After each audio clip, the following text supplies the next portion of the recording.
ఒకసారి నిజాయితీగా ఆలోచించు. నీ దగ్గర డబ్బులు ఉన్నప్పుడు ప్రపంచం నిన్ను పలకరించే విధానానికి ఇప్పుడు నీ సిచ్యుయేషన్ బాగాలేనప్పుడు నిన్ను చూసే చూపుకి ఎంత తేడా ఉందో గమనించావా?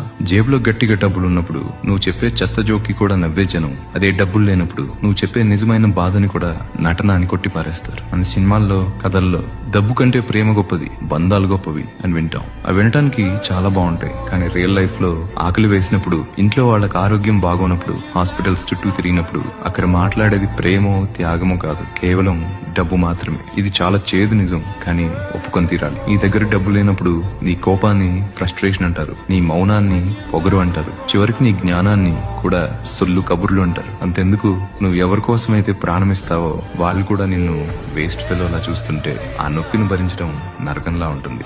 అందుకే నేను చెప్పేది ఒకటే, ఫిలాసఫీలు, ఎమోషన్స్ పక్కన పెట్టి ముందు నీ కాళ్ళ మీద నువ్వు నిలబడు, సంపాదించు. స్వార్థంగా కాదు, నీ ఆత్మగౌరవం, సెల్ఫ్ రెస్పెక్ట్ కోసం. నీ వాళ్ళ